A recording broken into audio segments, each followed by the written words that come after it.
BBC Sounds. Music, radio, podcasts.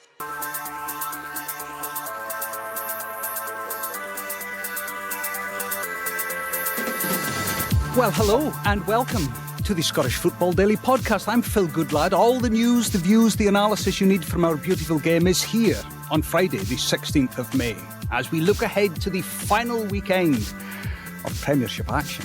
As a football club, as people and staff at the football club, and especially myself, we can only be thankful for what Derek McInnes has done for the football club. Awkwardness abounds at Tynecastle as Kilmarnock visit Hearts. And there's still European places to play for. It's Adola who breaks down the left-hand side, he crosses it in, and I think it's Conor McMenamin who gets to the end of it and turns it into the net. They're now on top, St Mirren, and it's St Mirren 2, Hibs 2. St Mirren, Dundee United and Aberdeen still to sort out who gets what. And it's not just the Premiership where there's action. It's McGowan, and then it's smashed in off the underside of the bar, and it is Danny Wilson this time with a fabulous finish, and Livingston have silenced for hell. There's a playoff, second leg and the climax of the SWPL title race, all to be decided. The Scottish Football Podcast. Great to have you along this morning, and who better to have on a Friday morning as we embarked on a wondrous weekend than one of our favourite former Dundee and Rangers strikers, Rory Loy. Rory, morning to you. Good morning, Phil. How are you doing? I'm fine, and I'm even more delighted to say Gemma Fay, good morning. Former Scotland goalkeeper, former Scotland captain, and somebody who I've not spoken to, Gemma, for it feels a lifetime. When was the last time you and I were on a podcast together? 2 weeks ago, Phil. Is that all? You're not known for being, exaggerating. It seems a lifetime ago. Lifetime. Listen, let's start at Tynecastle. I mean, what a sorry old tale this has become, Rory Loy. Derek McInnes, who got Kilmarnock back into the big time, who stabilised the club, who was loved, it would appear to be, for what he had done at a certain time at Kilmarnock. And now the club having to issue a statement to say he's not going to be in charge for obvious reasons, as he's poised to leave the club to join Hearts. What a sorry state of affairs. Yeah, I mean, it's just the way it's worked out. I mean, Derek McInnes, I'm sure, would have wanted to, have his kind of last hurrah at Rugby Park after everything he's done for the club. It's been a successful time there. I know that he's finished in the bottom half of the table, and it's been a little bit of a disappointing campaign, this campaign. I can understand it. It's a move which probably works at this point in time for all parties. I'm not sure it's a sorry state of affairs. I just think it's a necessary evil given the circumstances which both clubs find them in. Hearts have went out, appointed a really good manager. He leaves Kilmarnock, I'm sure, with their best wishes. And maybe some fans would have liked to have seen it done slightly differently. But business is business at the end of the day. And Hearts obviously wanted it done sooner rather than later. So he'll not get the chance to say goodbye to the Rugby Park faithful on Saturday. And that's why I call it, Gemma, a sorry state of affairs, because Derek McInnes, his body of work at Rugby Park deserves, it would seem, for him to say cheerio. I just wonder, did Kilmarnock and Hearts and even McInnes himself, did they ever war game this out a week ago? Did nobody think that saying at the start of the week, I'm definitely going to be in the dugout for the next 2 games, and then his assistants say, yeah, it's all become a bit awkward, and then the fans having a go at him on Wednesday night, surely somebody would have thought, well, this is potentially what could have happened. Yeah, but there's a bigger picture here, isn't there? Which is there's compensation coming Kilmarnock's way for their manager, and Hearts want to appoint, and this is the deal they want to do. You kind of take it or you leave it. So I'm with Rory that business is business. What is a bit sad is the point that's been made a lot, which is that Derek McInnes has done a lot for Kilmarnock. He's taken them from Championship, he's taken them into Europe, and just like Lyle Cameron's got a pre-agreement with Rangers, but he still plays to the end of the season. Everybody knows he's leaving, and other players, that they're going to other clubs. You would hope that somebody like Derek, who's done a lot for the club, would have that opportunity to say goodbye. I get it's a bit awkward because he's moving to Hearts, but you're not telling me that Derek McInnes is going to go out there and put a Kilmarnock team that's going to go out to lose to Hearts before he moves to Hearts. I mean, that's just not That's unprofessional, and he's not unprofessional.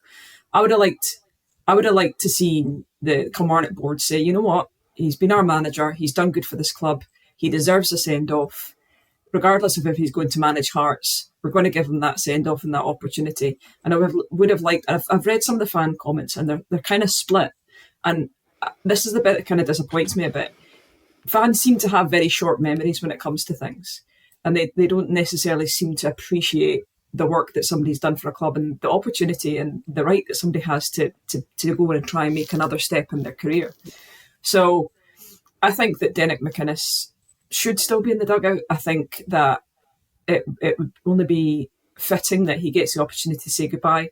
But ultimately, as Rory's pointed out, the negativity that might come around that is the thing that's probably sad, that there would be a section of fans that make themselves aware that they're not happy with that situation. And I think that's a sad state of affairs. So they're trying to make it as clean as possible in the situation. I just think it's a shame that he doesn't have that opportunity to say his final, him and his coaching staff, his final goodbye. I wonder if it would be slightly different had Kilmarnock picked up a win or put in a decent performance on Wednesday. I don't think that helped. I think the fact that he almost kind of announced that he was leaving, they then go and get scurried 3-0 and get a man sent off, and it was a bit of a disaster.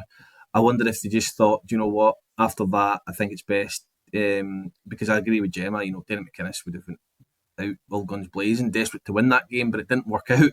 And that could happen whether he's going to Hearts, staying at Kilmarnock, or anything, regardless. That can happen in football, but I just don't think that helped ahead of making that decision to have him in the dugout or not at the weekend.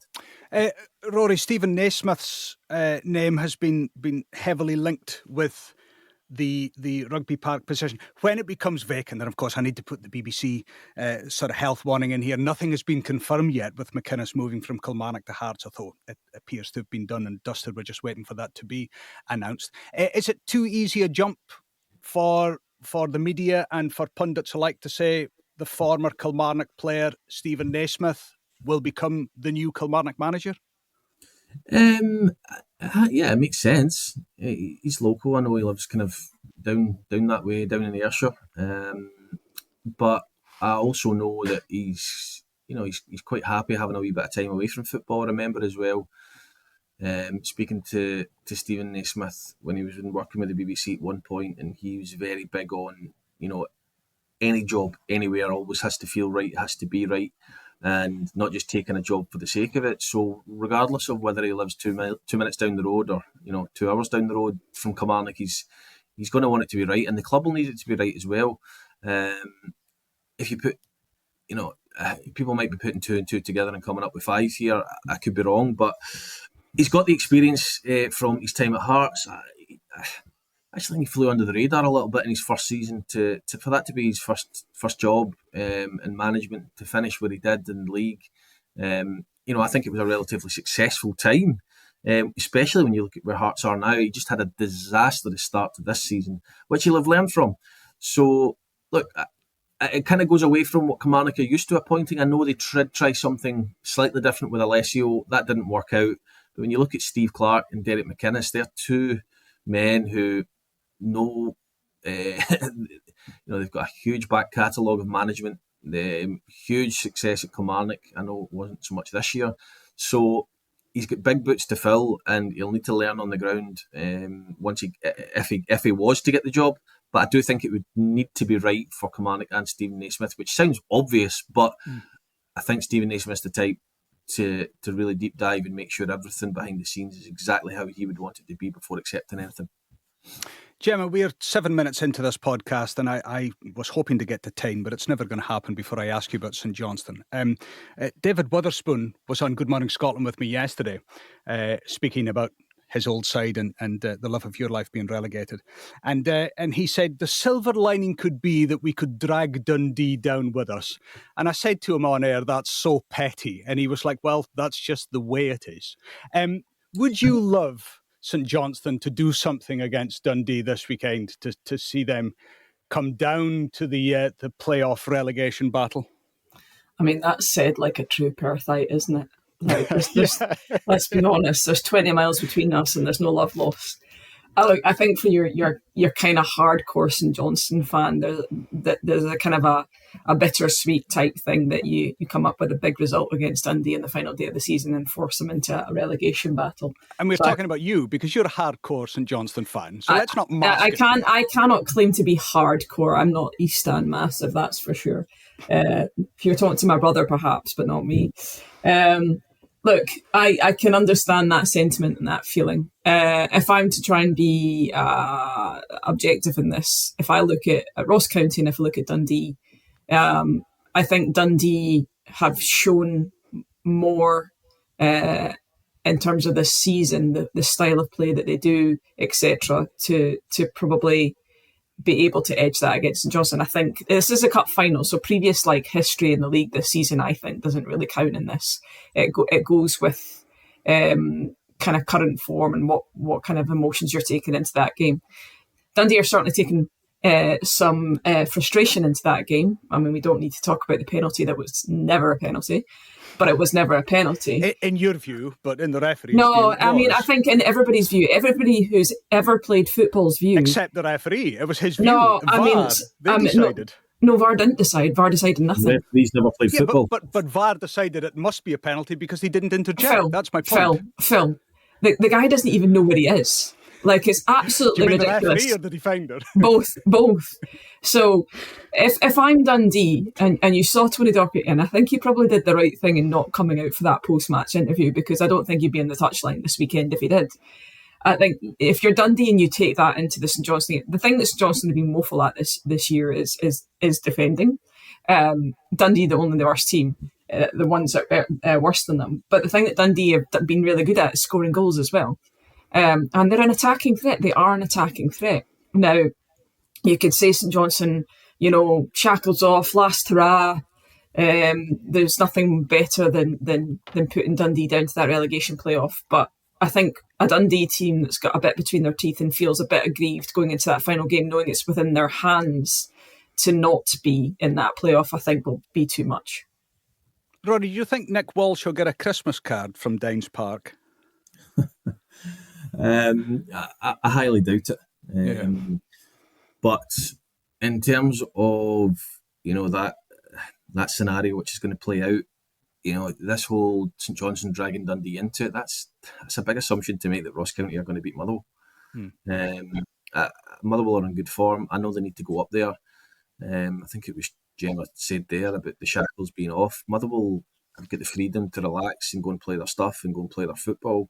Working off the assumption that Ross County have to win for that scenario to even transpire for the Perth Massive, I just don't see a scenario where Dundee finish second bottom. And me personally, I think Livingston in the Championship would be more than happy to have Ross County rather than Dundee. In my opinion, I do feel that this is the first time, if Ross County were to finish second bottom, I think this is the first time since the playoffs began.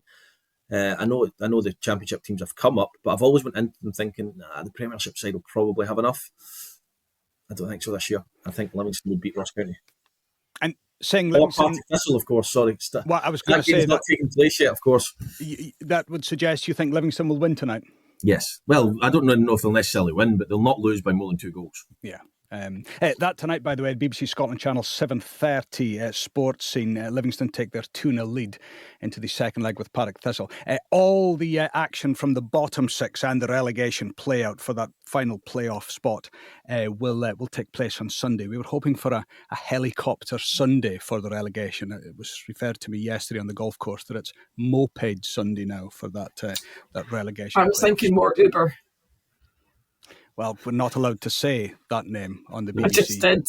Well, you can did, sack me, Phil. On you go. Thankfully, what is it they would be delivering, Phil? What's that? What is it they would be delivering exactly? On bad the news. moped, on the helicopter? Bad news. The bad news. the relegation playoff condemnation. Let's take a look at the first of Saturday's matches. This the top 6. I mean, this is almost just easy back early morning Saturday listening to enjoy, because of course everything is shaken down, unless of course you're St Mirren fan, unless of course Dundee United fan, unless of course Aberdeen fan, because the European places need to shake out.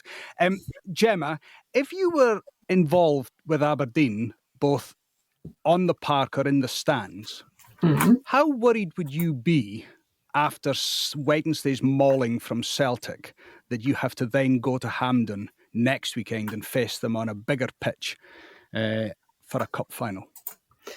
Well, I wouldn't be thinking about that right now, because I'm thinking about the game that I've got versus Dundee United, to be honest. That's the first thing. You think that will be the main focus this weekend for the players, that won't feature at all in their mind? Well, I think it has to be the main focus for the players. It has to be, but will it? Yeah, I would suggest it would be. Because I would suggest that what happened on Wednesday night must have shaken all the players. But that can happen to any team versus Celtic, and it has happened to any team versus Celtic this year. You've seen Hibs getting battered off a Celtic, and then go and do something. You've seen loads of teams getting battered off Celtic. We need to stop talking about as if getting, and this sounds weird, Celtic in the form that they're in, nobody can live with them. Nobody can live with them. And it can be 1-0, 2-1, or it can be 5-1. That's how it can go, just depending on how Celtic turn up. But if you're talking about, will the Aberdeen players be focusing on that result ahead of what could be a season-defining fixture versus Dundee United, in terms of them having it in their own hands of where they play European football before going to a cup final? If I had any player that was thinking about a cup final before thinking about this last match, they wouldn't be in my team. As a player, there's, and this is just me, I'm not thinking about games ahead, because anything can happen this game. I'm focusing on what I have to do here and what I have to do now. And what Aberdeen have to do here and do now is find some form from somewhere. They absolutely do, because there were snippets of what they can do versus Celtic, but there was too much of what they, of really bad habits coming back in to the Aberdeen play. So their form over the second half of the season has been really poor. They had a little bit of a reprieve, but this is their season. For me, this is their season. You take the Scottish Cup out of it, because that's a lottery, isn't it? But this is their season for me. Rory, a word on Dundee United. If they were to seal fourth place in the league, how big an achievement would that be for Jim Goodwin and for all at Tannadice? It'll be a huge achievement. It'll possibly fly under the radar in many quarters because of the start Dundee United have had, and the fact that they've pretty much been a stick-on for top six for so long. It's not as if, they were battling it out right until the bitter end and they were getting a lot of attention. They kind of secured it, although it wasn't mathematically secured until closer to the 33 game mark. They were almost pretty much in there for a long, long time, and they held third position, fourth position. So they need to be careful though, because they've lost a lot of games since the split, and they'll believe that they can go and beat Aberdeen by a couple of goals and secure that place. And Jim Goodwin should get all the plaudits for that, because first season back, I always say, first season back in the league after promotion from the Championship, you survive. You just survive, and then after that, you've got the building blocks and the foundations to go on and finish closer to the top six and get that progression there. So Jim Goodwin's managed to do that in his first season, to finish in the top six. And if he was to leapfrog Aberdeen tomorrow, then Sunday, sorry. No, tomorrow. I do think that they should be getting all the credit in the world, because that's a huge achievement. Dundee United, Aberdeen, Celtic with a trophy party tomorrow against St Mirren. It's Rangers and Hibs as well. That's your Saturday offering. Sports Sim will have all the action for you before focusing on Sunday on the bottom six. Also focusing this weekend on the title showdown in the women's top flight on Sunday. A winner takes all affair at Ibrox as Rangers take on Hibs. Hibs just need to draw to win the title. Gemma, I asked Emma Black earlier this week the same question that I'm about to ask you. is there a sense of, jealousy is too strong a word, but almost a sense that, man, I wish I was involved with such a day when I was playing? What did she say? She said no, she was quite happy winning her 7 league titles at a canter. I bet she did. Yeah.